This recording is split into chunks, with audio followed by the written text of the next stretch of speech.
Pernah gak sih, lu merasa sibuk cuman gak pernah mencapai apa-apa? Lu menghasilkan banyak sesuatu, cuman gak bermakna? Lu berhubungan dengan banyak orang cuman merasa kesepian, merasa hampa? Dan lu harus bekerja keras untuk mengejar sesuatu yang pada akhirnya gak berarti apa-apa. Selamat, artinya lu udah menjadi manusia modern. Manusia yang sudah hilang tujuan hidupnya karena gak tahu siapa dirinya. Manusia yang merasa terisolasi karena gak pandai bersosialisasi. Manusia yang mengagung-agungkan materi dan meninggalkan spiritualitas, dan manusia yang dikutuk untuk menjalani kehidupan absurd dan menderita. Selamat datang di Existential Crisis bersama saya, Rangga Cahyo ML.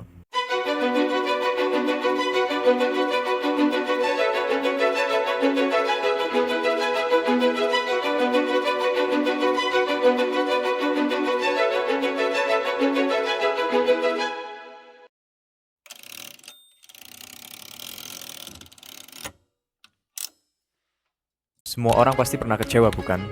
Ada yang kecewa karena dikhianati oleh orang tersayang, ditipu partner bisnis, gagal mencapai karir yang diinginkan, atau gagal menjadi mantu idaman. Rumus untuk kecewa itu sederhana, kawan. Ekspektasi tidak sesuai dengan realita. Begitu pula kehidupan modern.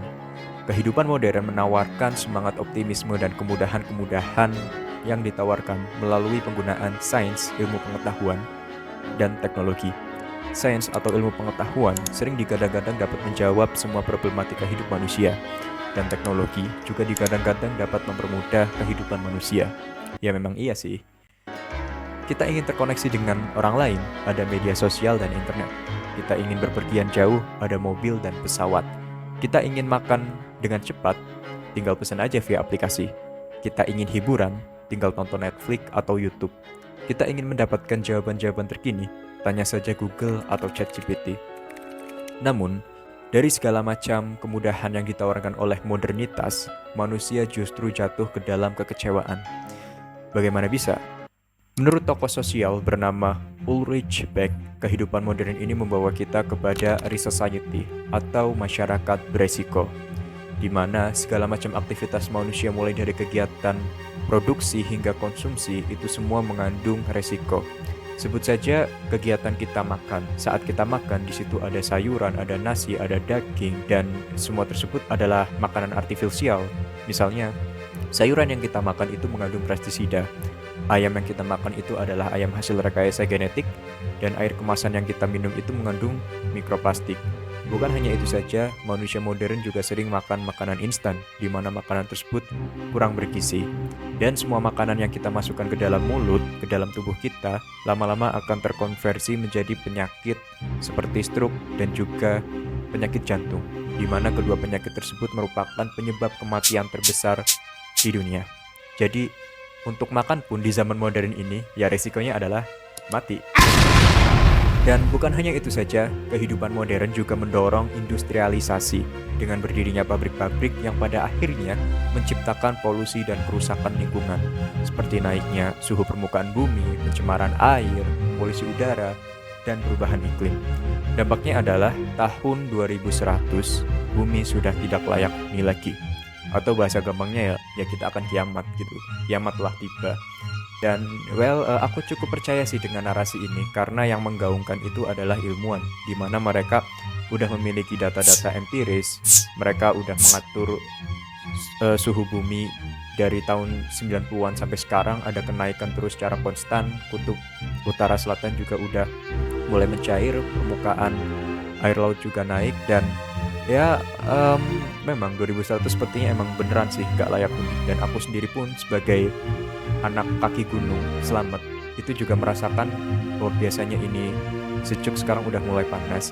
Dan kalau kalian gak percaya gak masalah sih, soalnya juga orang Indonesia sendiri itu memasuki peringkat pertama sebagai orang yang tidak percaya kalau kita sedang mengalami krisis iklim. Gak masalah.